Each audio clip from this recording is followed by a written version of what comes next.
Sir mainly जब मैंने आपसे आपकी इमिग्रेशन का पूछा ना, क्योंकि मुझे थोड़ा सा आइडिया था कि आप ने भी यहाँ के पढ़ाई भी की थी, राइट? तो आपने वो स्टूडेंट लाइफ भी देखी है। जब हम इमिग्रेशन के चैप्टर को छेड़ते हैं सर आज के टाइम में, तो सबसे बड़ा चैप्टर स्टूडेंट्स का है आज के टाइम पे, और वो सबसे डाइसी चैप्टर भी है, और जिसके बारे में बहुत सारी बातचीत भी होती है, फिर भी इंफॉर्मेशन प्रेजेंट नहीं है उसके बारे में। तो मैं स्पेसिफिकली स्टूडेंट इमिग्रेशन की अभी स्टार्टिंग में आपसे बात करना चाहता हूँ सर। स्टार्ट करेंगे सर कि देखो, हर कोई ढूंढता है कि मेरा वे क्या है, यहाँ आने का रास्ता क्या है, कौन से, ऑब्वियसली स्टूडेंट है तो कोई यूनिवर्सिटी या कॉलेज में आएगा। लेकिन आपसे सर मैं ये जानूंगा कि सबसे पहला चैलेंज क्या है उन बच्चों का जो यहाँ पर पढ़ाई करने की सोच लेता है और वो अभी इंडिया में बैठा है, तो उसका सबसे बड़ा चैलेंज क्या होता है? चंदर जी, ऑनेस्टली बोलूं, जी और मैंने इंडिया में भी काफ़ी इंटरव्यूज़ दिए हैं, मैंने आर्टिकल्स भी लिखे हैं। जी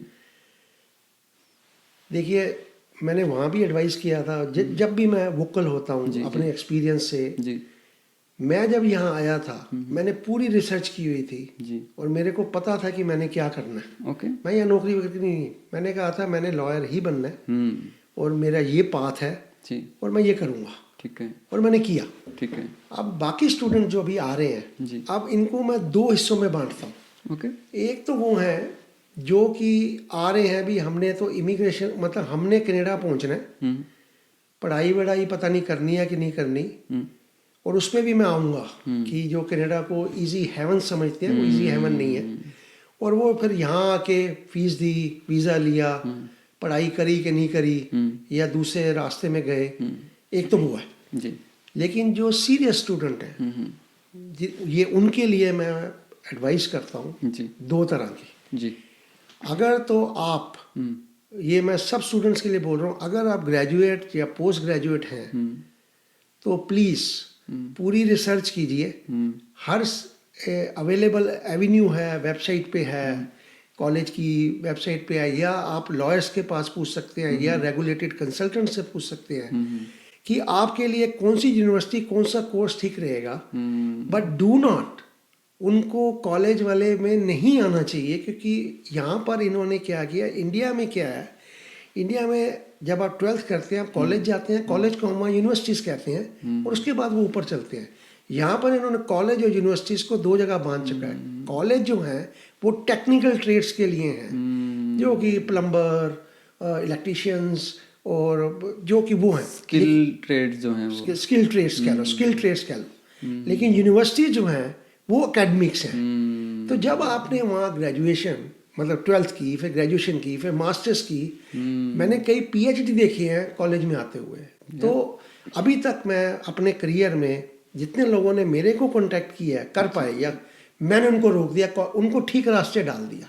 तो पहली बात तो ये है कि वो अच्छी तरह रिसर्च करें कि हमने कहाँ जाना है और हमने क्या करना है। आई थिंक उनके लिए कोई मुश्किल नहीं होगी, और रास्ते ठीक होंगे।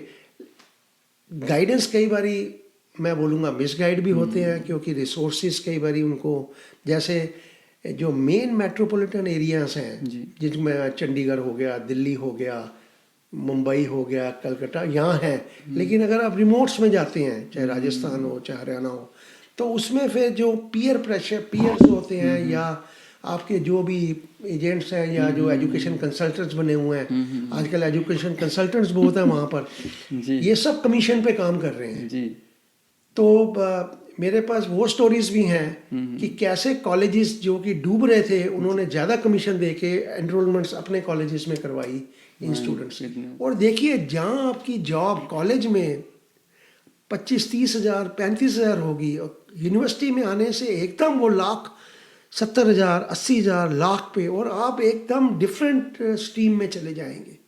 तो ये कुछ बेसिक चीज़ें हैं, लेकिन आपको रिसर्च, और अगर आपके कोई रेफरेंस से या कुछ, अगर मेरे को डायरेक्ट मेरे को पूछ लें, मेरे को फ्लड ऑफ ईमेल्स मत डालें, लेकिन अगर कोई गाइडेंस लेना चाहे तो मैं दे दूंगा। Thank you so much sir, ये बड़े वर्ड हैं। और जैसे आपने बोला, इसका रीसेंट एग्जांपल है, मेरे जानकार हैं एक जो अभी यहाँ एमबीए करने आए थे यूनिवर्सिटी ऑफ ओटावा के अंदर।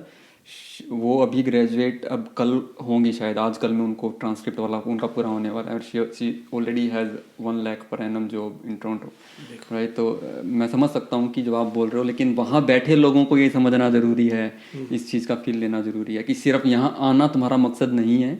प्लान कि भाई तुम क्या देख रहे हो 2-3 साल बाद अपनी लाइफ को। इस इनपुट के लिए सर आपका तहे दिल से शुक्रिया।